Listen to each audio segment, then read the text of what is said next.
Greetings, I'm your host, Dr. Wolfula, with a review of Companion, a new comedy horror film from the producers of Barbarian. Now, based on how much Companion's marketing campaign was highlighting its association with Barbarian, I long assumed that the movie was the successor to Barbarian, which was written/directed by White as Kids You Know alum Zach Kreger. Zach Kreger. What do you got there? This is a gallon of PCP. Wow! A gallon? Yes. Yeah. Barbarian was a movie I liked quite a bit. It was pretty creepy and weird, feeling like three separate movies that eventually converged into one cohesive film. Companion isn't Kreger's next movie, though. He produced it. Companion was written and directed by Drew Hancock, this being Hancock's first movie. His only credits before were writing for The Fred Show, okay, yeah. But he did also direct the Tenacious D Time Fixers sketch from 20 years ago. That was pretty good. How are we gonna get home without a time machine? Use mine! I'm H.G. Wells. Use my time machine. But yeah, there isn't much of a track record with this director, so I was surprised to find that Companion is a pretty good movie that definitely has flaws with its script, which I'll be going into, but its concept and execution ultimately makes up for the issues I personally had with Companion. There was just a spark. It's difficult to discuss Companion without spoiling quite a bit of the movie, unfortunately. I won't give away major spoilers in this video, like who dies or the ending, but like with Barbarian, Companion's marketing doesn't give away a lot of what the movie is actually about, at least initially. More recent trailers and posters have been more explicit about the movie's concept, which is disappointing because I would have liked to go into this movie gradually figuring out what it's about. The movie itself is designed that way. It doesn't tell you right away what's going on in its story. It drops hints that something is up with its main character, but it's a good half hour and change before the movie finally gives you all the information and the story really starts. I would have liked to go into Companion blind. My initial theory based on the first trailer was that there was some kind of sick kidnapping and mental reconditioning going on, turning a woman into a trad wife who will unquestioningly do anything, but the movie has a more unique and less fucked up premise than that though. But the way the teaser presents itself so ambiguously made me want to see the movie and find out what was going on there. It's very compelling.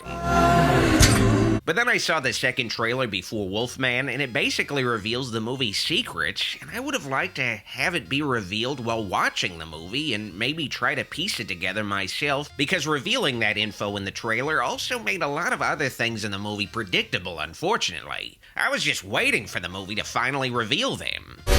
I didn't mean to. So, in a movie designed to be surprising, I ended up not being surprised at any point, unfortunately, and I would have probably been surprised if I didn't see that second trailer before Wolfman. All that said, if you are interested in seeing Companion based on the first trailer's vibes, just see it. Try to avoid looking at anything else that might spoil you, which includes this video. I can't really discuss the movie without discussing the concept of the movie, and I feel like the concept itself is a spoiler, even if the film's marketing doesn't feel that way. So you've been warned, but on the flip side, maybe hearing what this movie is about might get you to see it, I don't know. I am also aware that there are a lot of people who just read a movie's Wikipedia synopsis before seeing it. They straight up don't like to be surprised. There are all kinds of freaks out there. Oh fuck, Ira's gonna fly!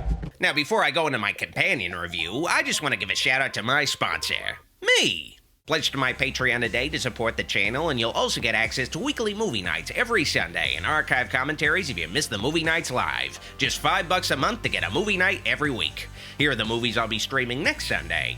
Pledge to patreon.com/Dr. Wolfula if you're interested in my bonus streams, and I thank you in advance. What did you do to her? I just gave her a little push. Companion tells the story of a couple, Josh, played by Jack Quaid, and Iris, played by Sophie Thatcher, who was also in Heretic last year with a great performance by Hugh Grant. A movie I meant to review but just didn't, but I liked that movie. It was an interesting exploration of how most of the major religions have many of the same roots and tropes, and that ultimately what matters is to believe in something, even if that belief is just in yourself or the people you love. Jar Jar Binks! Order! Excuse me. Never mind. But whatever, back to Companion. You're probably wondering how Jack Quaid, of all people, managed to land a babe like Sophie Thatcher. I mean, Randy Quaid is a better Quaid than Jack. Shitter was full! He's got nothing going for him, but I'll explain why they're together in a bit. Remember to smile and act happy. Anyway, the mysteriously loving couple, Josh and Iris, heads to a wealthy friend's isolated lakeside summer home for a weekend retreat, along with their friends Kat and couple, Eli and Patrick. Ah, the weekend retreat at a wealthy friend's isolated summer home. The cornerstone of 90% of modern horror movies. I just don't want to screw everything up. The summer home belongs to a Russian millionaire named Sergei. We never really get a good idea of how Josh knows this Russian millionaire. Sergei's mistress is Kat, and Kat seems to know Josh pretty well. My friends don't hate you. Cat does. Maybe, but Cat hates everybody. And I guess Josh is friends with Eli, but the configuration of the main friend group of characters, how they all know each other, and how they're all part of a Russian oligarch's inner circle, well, it's not really addressed, and it doesn't make total sense. I feel like Sergei would have made more sense as a new money tech bro shithead that his friends are jealous of, who flaunts his money. Having him be a Russian dude in his mid-40s hanging out with a bunch of corny millennials is a little hard for me to accept. I guess they all just bond over being bad people. Do they know? Ultimately, Sergei doesn't matter that much, though, because when Sergei attempts to sexually assault Iris, Iris stabs him in the fucking throat. I didn't mean to. Which was according to Josh's plan that he hatched with Kat, because Iris is a sex robot! Yeah, Zach Kreger finally produced a full-length remake of one of Whitest Kids You Know's best sketches. But yeah, Iris was a sex robot the whole time, which makes sense why she's dressed like Flo from the Progressive ads. Josh has a fetish. Come on, we've all fantasized about Flo, right? I think we've all been there. Did you jailbreak your sex bot? As a consumer-grade Android companion to Josh, Iris is basically an Amazon Echo he fucks. She can tell the weather, and the pairing process of Iris is like setting up an Apple Watch. She's controlled through Josh's phone, and her memories are just a vaguely defined backstory selected by Josh. Even the couple's meet-cute moment at a grocery store is a lie to make Iris believe she's a real person. I'm Josh. I'm Iris. Josh even has control over how smart Iris is. Wow, Josh.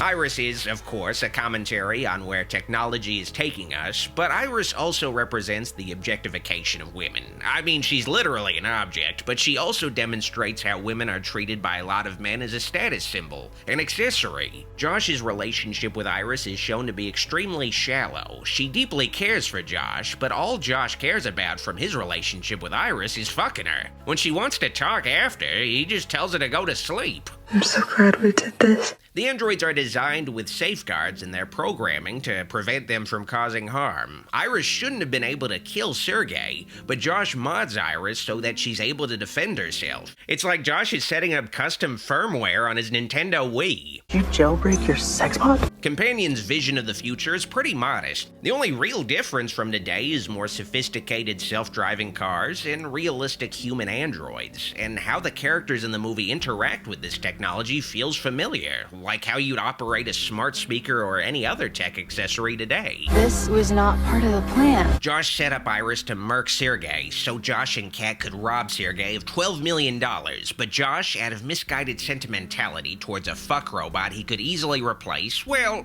before Iris is decommissioned by the company that built her, Josh decides to tell Iris she's a robot and remove every illusion she had of being a real human. You're a robot. You're joking. And she, of course, decides to escape, along with Josh's phone that controls her. So Josh and his friends have to hunt Iris down before the authorities get wise. Shut her down already. What is she talking about, Josh?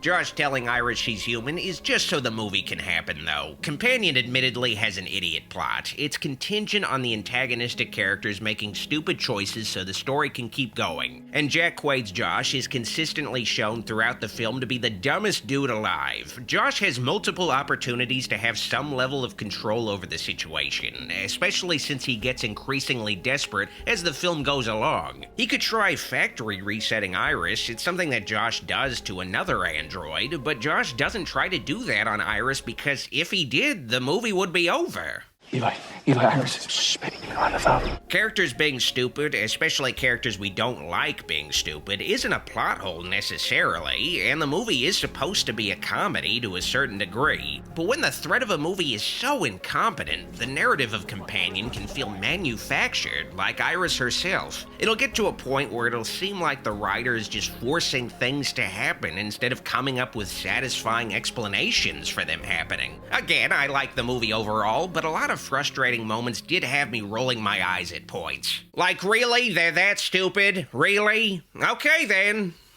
I feel terrible about it. Companion, though, has an interesting approach to its killer robot that differentiates it from something like Mithrigan and makes it more compelling. Iris only kills to survive. This movie could have easily turned Iris into some over-the-top killing machine once she had a taste for blood, and made it a more formulaic movie, but Iris only kills characters when she has no other choice to survive, and it's interesting to see how Iris uses the app that customizes her to her advantage to try to survive a little longer, especially since Iris ultimately can't lie. So if somebody asked her if she was a robot, she'd have to tell them. So for example, she changes her language settings so the truths she tells can't be understood. The days of you controlling me are over. The approach to Iris and the technology that makes her a reality is the real appeal of the film, and Sophie Thatcher delivers a great performance, starting out as this innocent blank slate of a character and becoming stronger and worldly as the film goes along as she breaks away from Josh. With Iris, it's also refreshing to see a robot character that isn't capable of superhuman abilities like Mithrigan. Iris is a consumer electronic. They're not gonna design a robot that's intended to cook you food and fuck you with the strength to lift a car. The film makes it clear that Iris only has average human strength, and the highest her intelligence can go is Ivy League grad. So she's not gonna turn into Skynet or whatever. It makes it so Iris, despite being a robot, is as vulnerable as the next survivor girl. And usually, these kinds of movies have a more cynical view towards robots, where the robot glitches out and turns evil, or becomes self-aware and starts killing humans, but Iris is just trying to survive some really bad people.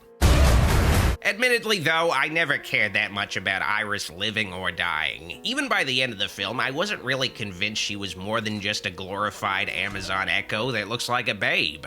Her feelings just seem like a simulacrum of human emotions. She has no real history and nothing to live for. If she was given aspirations, a reason to live and have freedom, a thing that Josh held her back from pursuing, I wouldn't have been indifferent towards her plight. When Iris seemingly dies in the movie, I just didn't really give a fuck despite spending a lot of time with her. Iris was more interesting in theory as a character than practice for me. Still interesting, though. Are you breaking up with me? It's not you. It's me. Companion isn't really much of a horror movie, admittedly. It's not scary. The villains are a bunch of bumbling morons, but the underlying concept of possibly discovering that you were really a sex bot the whole time is a scary idea in an existential sort of way. And the final act is where things start to get a little more tense, with Iris at her most helpless, with Jack Quaid forcing her to burn her arm, for example. And it's here where the movie reaches its end, where an actual killer android emerges, who was really predictable, but also kind of cool in how ruthless he kills people, with some exciting suspenseful sequences, but don't really go into Companion expecting to be scared, or even at the very least spooked. It's more of a sci-fi thriller, black comedy, but it does a good job approaching a killer robot movie from a different perspective, with amusing performances, a restrained, believable future, and an interesting take on a fembot in the center. The plot and villains have a lot of weaknesses going for them, but Companion's unique storytelling is engaging enough that I was ultimately willing to overlook the flaws and just enjoy the flick. I give Companion an Iris out of Sex Robot. What does he want? He wants sex. If you liked this video, like it, and if you loved it, click the subscribe and bell buttons for more videos. I'd also like to thank these fine folks pledged to my shoutout tier on my Patreon for all of their kind support. Videos like this wouldn't be possible without all their help. Thank you for watching, see you next time. Doc signing out.